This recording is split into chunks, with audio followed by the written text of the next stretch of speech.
Bienvenue, c'est Samir, on est sur TPMY. Aujourd'hui, on va parler d'une actualité, celle qui est diffusée sur TPMP et qui confirme mes propos depuis très longtemps. Et là, je vais m'adresser à vous, les droitards, à vous, les gauchistes, à vous, tout le monde. Encore une fois, j'ai raison et voilà, et puis c'est tout, hein. Euh, donc vous allez voir ce qui va advenir de la France et que la France ne va pas lutter contre les pédos, contre les terreaux, contre les criminels, contre les délinquants, mais contre les citoyens français. Vous allez voir de quoi ça va parler.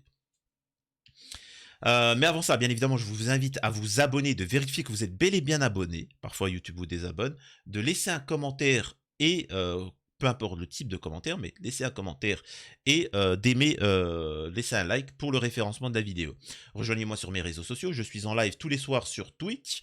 Donc n'hésitez pas à me rejoindre. Du lundi au mercredi, c'est actualité, on échange, on débat. Parfois vous avez la parole et jeudi, vendredi, je joue aux jeux vidéo avec vous, histoire d'un petit peu de détente. Il en faut également. Une fois qu'on a dit ça, encore une fois, merci de tout le soutien que vous m'envoyez. Objectif 50 000 abonnés. Et ça, vraiment, je compte sur vous. Là-dessus, je suis votre obligé. Là, on va parler d'une chose. Un maire décide que les enfants de chômeurs ne sont plus prioritaires à la cantine. Est-ce une bonne idée? Donc, pareil, hein, je veux bien vous écouter. On va écouter son propos et on va réagir là-dessus. En fait, on s'est rendu compte à certains moments qu'on était en surcapacité sur nos cantines scolaires et donc on avait le choix éventuellement de pousser les murs et d'embaucher du personnel supplémentaire et donc d'augmenter les impôts et c'était pas ce qu'on voulait faire. Sinon, on s'est dit peut-être on peut quand même demander aux familles dont les deux parents ne travaillent pas de reprendre leurs enfants à midi les semaines, c'est pas tout le temps, mais certaines semaines, certains jours où on a un peu trop d'effectifs sur certains réfectoires, considérant que quand les deux parents ne travaillaient pas, moi il me semble qu'ils ont le temps de pouvoir préparer un repas pour leur enfant à midi et de le reprendre. C'est juste magique. On poursuit. Mais alors, je vous donne mon point de vue dès à présent. Je vous l'avais dit que là, je vous avais dit auparavant, quand on attaquait les gens qui étaient au chômage, il y avait les droitardés qui étaient manipulés et qui disaient, je me rappelle, j'avais eu des débats avec eux, ce sont des profiteurs. Ils profitent du travail des Français, ceux qui sont au chômage. Et j'avais expliqué à ces gens-là, parce qu'ils n'ont jamais travaillé, parce que souvent ils viennent d'Afrique, donc ils aimeraient avoir les papiers français et donc ils disent amen à tout, ou ce sont des fils et des filles de petits bourgeois. Je rappelle que le chômage, tu ne peux pas y accéder sans avoir cotisé. Il faut avoir travaillé, cotisé pour toucher le chômage. Je rappelle que le chômage, tu touches juste un quart, c'est-à-dire que normalement, tu gagnes un quart de ce que tu as cotisé dans 2 ans. Voilà. Tu prends 2 ans, un quart, et ben si tu ne travailles plus pour X raison, ben, tu vas toucher ça. Je précise que si tu travailles 20 ans sans interruption, les 2 dernières années, on prend les cotisations que tu as eues, et on prend un quart et on te le donne. Voilà. Tout le reste que tu as cotisé pendant les 18 ans, ben, c'est parti dans les caisses de l'État, c'est fini, tu ne le retrouveras plus jamais.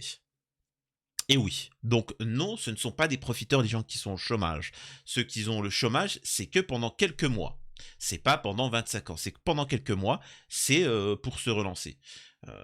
Donc je veux bien qu'on interdise le chômage, qu'on enlève le chômage, qu'on enlève la retraite, je veux bien. Mais qu'on arrête de nous cotiser. C'est tout. Qu'on arrête de cotiser les Français, qu'on arrête de les pomper leur fric, et puis c'est tout. Et ça se passera bien. Ne vous inquiétez pas. Il y a un moment donné, tu peux pas te retrouver, comme il a dit, pousser les murs et il n'y a pas de place. L'accueil, il est déplorable dans certaines cantines. Tu as parfois un seul accompagnant pour 30 élèves ou 35 élèves. Donc tu peux pas faire le boulot correctement et vous mélangez le problème. S'il y a des dérogations, la personne qui doit aller chercher du travail, elle a une dérogation, ils accueillent l'enfant. Il est où le problème? Heureusement. Et là, nous avons Raymond Abou, l'homme du peuple. Alors, les gens qui considéraient que c'était un homme du peuple et que dès le début, je vous disais que c'était un charlatan, et qu'on me disait, non, tu sais pas, Raymond Abou, c'est vraiment un homme du peuple. Je vous avais pas dit qu'ils étaient contre le chômage, contre le machin. Incroyable, c'est juste magique. TPMP est une émission tellement magique à analyser, c'est tellement simple de débunker cette émission de charlatan. fais pas des enfants pour les mettre à la cantine. Si tu ne travailles pas, que les deux parents ne travaillent pas, tu les gardes avec toi. Tu n'as pas fait ton gosse pour le mettre à la cantine. Et je vais vous dire, moi je vais même encore... Il a dit on fait pas des gosses pour les foutre à la cantine. Bah en fait, c'est une autre problématique. Là, on rentre dans un débat qui devient sérieux, mais là, on va élever le niveau. Ça, tu risques pas de suivre vraiment. Mais c'est comme le travail des femmes. Les femmes, ce n'est pas un droit, c'est pas une libération. Les femmes avant ne travaillaient pas. Elles ont dit on veut travailler, bordel. J'ai envie de me faire exploiter par un patron, travailler de 8h du mat jusqu'à 20h et d'avoir 3 semaines de vacances par an. Oui. On veut être libre. Ah bien évidemment. Non, ça c'est le narratif qu'on vous raconte. C'est comme quand la guerre, on vous raconte la première guerre mondiale, tout ça, on vous dit ouais c'était des héros, etc. Non, ils étaient en panique, on les a envoyés de force. C'est une obligation à l'heure actuelle. Il faut savoir qu'il y a ne serait-ce qu'une trentaine d'années, hein, un de la famille, que ce soit l'homme ou la femme, travaille et ça suffisait à payer la maison, acheter une maison, nourrir la famille, ça suffisait pour toute la famille. Et maintenant, le prix a tellement augmenté, c'est tellement difficile que c'est une obligation pour la femme maintenant de travailler. À part si elle pète la misère, elle va péter la misère si elle ne travaille pas. C'est très difficile. Il y en a certainement ici les femmes qui ne travaillent pas, qui s'occupent de leurs enfants, et c'est très difficile pour elles. Donc, ce n'est pas un droit, c'est une obligation pour la femme de travailler. Donc, et les deux. Ils sont obligés les deux de travailler. Donc, il y a un moment, bah, l'enfant, bah, tu le laisses à la cantine, etc., ainsi de suite. Et ce qui est logique, parce que voilà, tu vas pas l'enfant, il est à l'école le matin, l'après-midi, bah, autant le laisser toute la journée. Voilà, faut pas faire un break. Enfin, bref. Je suis encore plus méchant que lui, parce que même l'étude, j'aurais dit non, l'étude où ton enfant à l'étude pour rien. À virer de l'école pendant qu'il est. Non, mais faire du soutien scolaire, pas de problème. Mais on y est. Mais on y est. Hey, vous avez entendu ce qu'il a dit, Gilles Verdez? Bah, virer de l'école. C'est prévu. C'est prévu. Vous avez vu la nouvelle loi de Gabriel Attal qui dit que sans le brevet des collèges, les élèves ne pourront pas aller à l'école, au lycée. Tous ces freins-là, c'est pour faire dégager les gens et que l'école, c'est pour privatiser aussi l'école. Vraiment, il y a une attaque. Franchement, toi, Français, sache que tu es attaqué dans ta nature de Français. Et tant que tu ne t'en rendras pas compte que ces gens-là qui viennent de l'étranger, parce qu'ils viennent de l'étranger, veulent détruire votre pays, ben on continuera ainsi. Si c'est pour qu'ils jouent dans la cour pendant que la madame ou monsieur, ils sont sur les réseaux sociaux chez eux en train de regarder Instagram ou aller faire des cours. Les chômeurs, ils regardent Instagram. Mais tu sais pas, mais c'est pas parce que t'es chômeur que tu ne peux pas t'occuper. C'est ce qu'il dit. Il dit les chômeurs regardent Instagram le midi. Moi, j'en connais, je suis désolé. Moi, j'ai parlé à un gars, un voisin à moi. Je lui ai dit, moi, je payais la cantine 5 € à l'époque. Et il dit, moi, pourquoi tu fais pas comme moi? Moi, je les mets à la cantine, c'est 50 centimes. Je dis, mais moi, j'ai pas le même revenu que toi. Donc, pour que toi, tu puisses payer 50 centimes, c'est très bien. Mais moi, je paye 5 € pour ça. Pour que toi, pour que je t'aide. Mais comme tu ne travailles pas, tu pourrais, toi, garder ton enfant chez toi. Non, ça me prend la tête. Moi, je regarde les informations, ça crie, ça gueule. L'après-midi, il faut que j'aille réparer des voitures. Il avait des trucs à faire. Mais il ne voulait pas garder ses enfants. Donc moi, je suis d'accord avec monsieur le maire. On ne fait pas des enfants pour les foutre à la cantine. On fait des enfants pour les assumer et s'en occuper. Et les éduquer. Et s'il doit les... Vous êtes, écoutez-moi bien, vous êtes dans la merde. Vous avez pas voulu écouter en temps et en heure que vous alliez déguster. Je vous ai dit des camps de concentration pour vous. Alors, on vous a vendu les musulmans, etc. On vous a vendu à l'école les cantines islamiques. Oh mon Dieu, on leur fait manger du truc. Bah c'est bon, vous aurez plus rien, ça va être privatisé. Démerde-toi, ça sera que pour les élites, la cantine. L'école, ce sera que pour les élites. Le chômage, ce sera que pour les élites.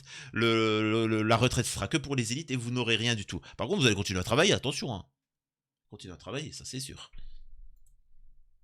Chercher du travail, il y aura une dérogation, il pourra aller chercher du travail. Je vois pas en quoi ça vous pose problème. Moi, ce qui me pose problème, c'est d'avoir un accompagnant pour 35 élèves et un accueil déplorable, manque d'ATSEM, manque d'AVS, manque de plein de gens dans la cantine, parce qu'il y a des gens qui pourraient donner à manger à leurs enfants, les garder avec eux le midi, puisqu'ils foutent rien de la journée. Gilles, faut pas fermer les yeux. Il y a des gens qui ne foutent rien de la journée et qui se débarrassent de leur gosse. Bravo. Je rappelle que le chômage, c'est quelqu'un qui a travaillé. Hein. c'est quelqu'un qui a travaillé. Et pendant quelques mois, il touche une allocation de parce qu'il a cotisé, une infime partie de ce qu'il a cotisé, machin. Et là, on est en train de faire passer les chômeurs pour des assistés. Je veux bien encore que tu parles du RSA, tu vois, on pourrait discuter là-dessus. Mais là, on parle du chômage.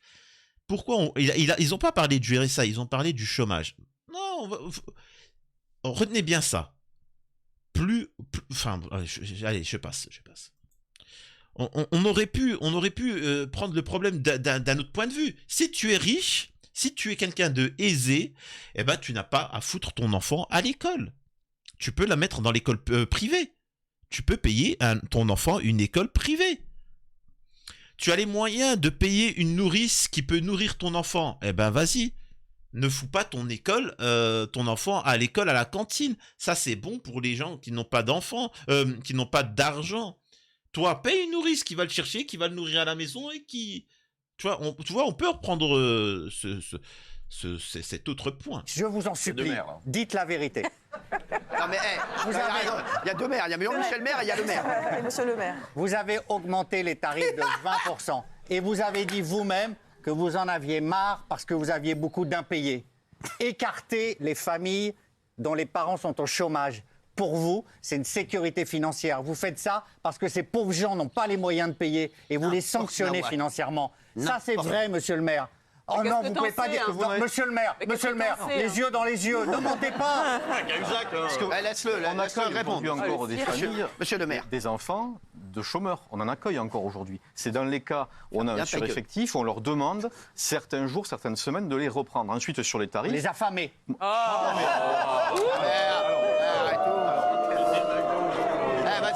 Et là, on vous montre que l'esprit...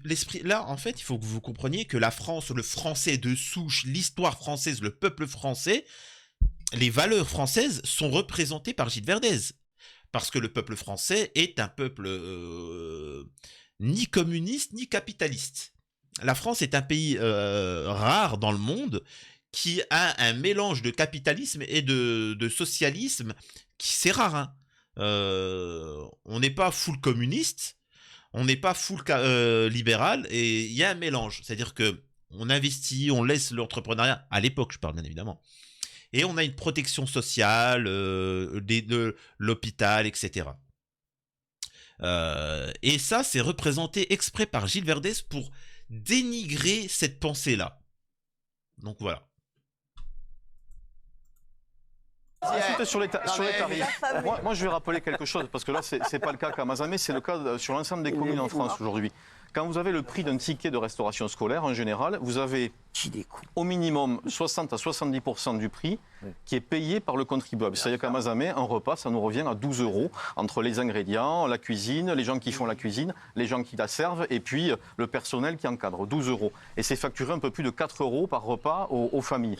Donc là, il est en train d'expliquer que la majeure partie de la restauration à la cantine, la majeure partie est financée par nos impôts, par la TVA. La TVA, 20%. Tu achètes n'importe quel produit, tu as 20%. Donc, vous avez tous participé à la cantine des petits-enfants français. Et que le travailleur qui est au chômage, je rappelle que s'il est au chômage, ça veut dire qu'au maximum, il a arrêté de travailler il y a 1 an et demi. Et encore que, hein, il y a des conditions pour qu'il touche le chômage. Donc, c'est pas, il est venu, ouais, j'arrête, non. C'est que la société a fermé ou qu'il a été viré pour... je sais, peu importe, tu vois, fin de contrat, voilà. Donc, il a cotisé. S'il a travaillé, c'est qu'il a cotisé. Donc, il a payé la cantine des gens pendant qu'ils travaillaient. Et quand lui ne travaille pas, on lui dit, bah, ton enfant, il n'aura rien du tout. Le reste, c'est le contribuable qui le prend en charge. À un moment, il faut arrêter comme ça, de continuer à solliciter les contribuables. Enfin, ils en pourront. Mais c'est qui l'État? Je vais m'énerver. C'est qui l'État? Ça vient d'où l'argent de l'État? Ça vient d'où? Le contribuable, c'est qui? Le contribuable, c'est le mec au chômage. Bordel. C'est le mec au chômage. Non plus au bout d'un moment. Vous voyez ce que je veux dire? Donc c'est bien un problème financier. Dans les familles pauvres, qu'est-ce qu'il veut ce là? repas à la cantine parfois... Qu'est-ce qu'il veut le champion de rockabilly là? C'est le seul repas de la journée dont vous allez priver un enfant. C'est ça qui me rend triste. Non, mais on a des C'est services. vrai ça. On est dans une ville, encore une fois, à taille humaine, on a des services sociaux On qui se connaissent connaît. les gens. On sait qu'il y a des situations qui sont extrêmement difficiles. On y fait bien sûr attention. Mais je vous garantis qu'il y a aussi des Est-ce qu'il veut situations Banana Split où on considère, et à juste titre, Là, Hanouna, il fait le rigolo, c'est pour mieux vous faire passer, les idées françaises pour ridicules. Mais c'est que le début. C'est que le début. Là, ce que je voulais vous montrer, ben, c'est un camarade qui m'a transmis ça. Voilà. C'est Charles Gave. C'est Charles Gave qui s'exprime sur ce que veut faire Macron. Et dans ce qu'il va dire, il y a des choses qui sont intéressantes. Donc, il vous explique bien que Macron est idiot et qu'il ne fait qu'obéir à des ordres. Et que leur but est de détruire la France. Et là, les droits tardés, souvent les droits tardés patriotes, Marianne, etc., ils font tout pour détruire la France. Tout. Et c'est là où je considère que les gauchistes sont beaucoup plus patriotiques que vous, en soi. Chacun a ses défauts. C'est étonnant. Hein. C'est étonnant, en fait, dans le discours des gens. C'est-à-dire que les droits tardés, là, qui me regardent, vous êtes des gros hypocrites. Vous avez une haine viscérale des valeurs françaises. Et toi, le gauchiste, tu as une haine viscérale de l'étranger, du musulman et du maghrébin et de tout ce que tu veux. Parce que tu les considères comme inférieurs et que tu veux les accueillir et tu veux pas qu'ils qu'ils se développent dans leur pays. C'est-à-dire que leur force, c'est-à-dire lui, c'est la défense des immigrés ou je sais pas quoi. Et ben en fait, ça montre que tu as un problème avec les immigrés. Et toi, le droitard, c'est que tu as un problème avec les valeurs réelles de la France. C'est fou, hein. C'est fou, hein. Il y a que moi qui dis ça, hein. Vous ferez personne dire ça. Regardez ce que dit Charles Gave. Si vous voulez bâtir des systèmes non démocratiques, vous devez détruire l'État-nation. C'est une Et nécessité. vous pensez que Emmanuel Macron... Là, il explique que si vous voulez créer une dictature, etc., tu dois détruire le modèle français. Et c'est ce qui est en train d'être fait. il veut détruire l'État dont... Mais écoutez, c'est le seul président de la République que je connais, le seul roi de France, pour parler librement, qui n'aime pas son pays. Non, mais ça, À l'évidence, il n'aime pas son pays, il n'aime pas le peuple. Alors là, vous ça, pouvez me c'est dire ce que vous... Voilà. Ça, c'est ce que c'est forcément subjectif. Mais pas du tout, il l'a dit, il n'y a pas de culture française. Enfin, il faut... Il ne le dirait, président de la plus, République, il ne le dit, y a dirait pas de sans doute culture plus de la française. même manière aujourd'hui. Sans doute. Non, mais De étonnez-vous. toute façon, il a dit tellement de choses, il a dit tout et son contraire. Non, j'entends bien, mais Donc, si- on pioche ce qu'on veut, puisque Non, non, mais il a- si vous savez ce que pense Emmanuel Macron, franchement, vous êtes Il fort. pense sur rien, vous tracassez pas. Mais la réalité est assez... pas jusque-là, mais en tout cas, il pense. C'est un homme qui a une faiblesse intellectuelle insigne, mais ça, c'est pas grave. Ah bon Oui, mais pourquoi vous dites ça? Tout le monde dit qu'il est extrêmement intelligent. Mais qu'est-ce que vous voulez dire? Il connaît mal l'histoire. Il connaît rien. Il connaît pas l'histoire, il connaît pas la France, il connaît pas le peuple, il sait pas parler aux gens. Dès que vous voyez, vous tournez la télévision, dès que je le vois, Il a été réélu. Prenons les chiffres, parce que il y a à peu près 10% des Français qui ne sont pas inscrits pour être élus. Non, arrêtons là-dessus. Non, mais donc, Non, mais il y a à peu près arrêtons. 20 à Non, ça, 25%, je prends il y a à jamais peu près ça. 20 à 25% des gens. Non, mais Charles Gave. C'est un langage très dangereux, Non, ça, c'est. Allez-y, vous présentez-vous. Allez-y, vous présentez-vous. Je vais pas me présenter à 80 balais, non, mais ça va. Et là, nous avons Pascal Praud, droitard patriotique français de souche, la culture judéo-catholique, qui protège ce pays créé par le mouvement judéo-catholique.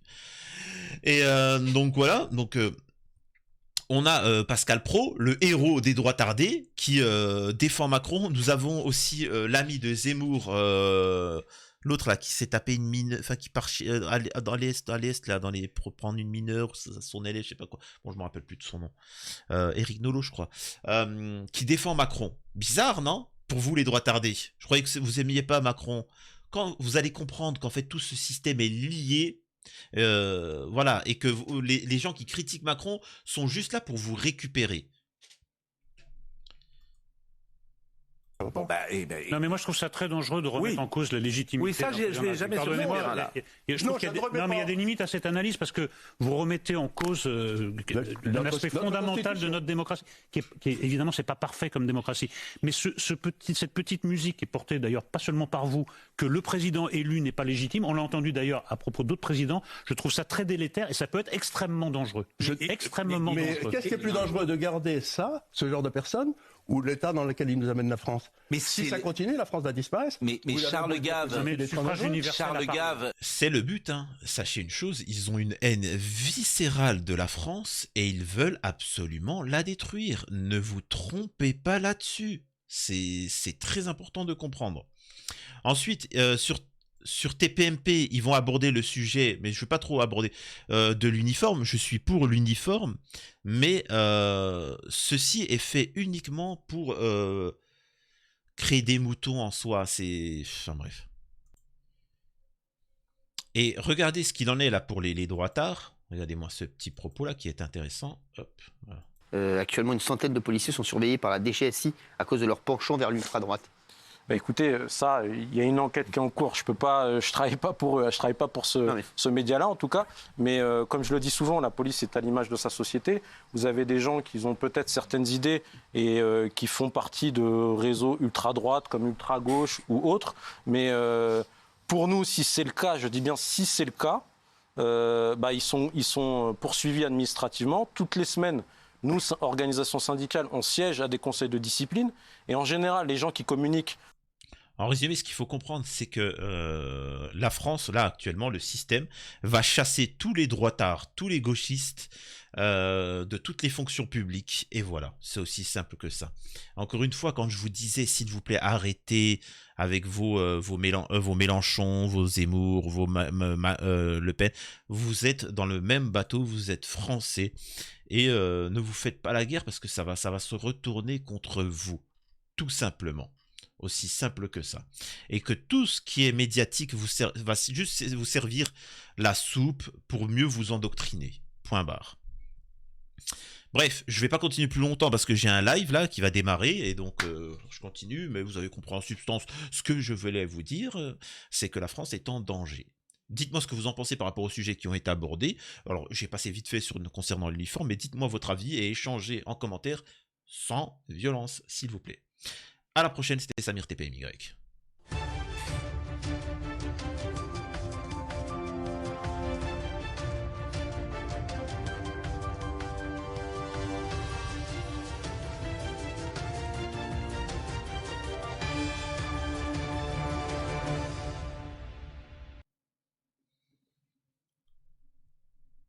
Alors, là, je vais pas faire de propos parce que je suis déjà en retard pour le live de tout sur Twitch. Et il faut que j'aille tout de suite. Allez, à tout de suite.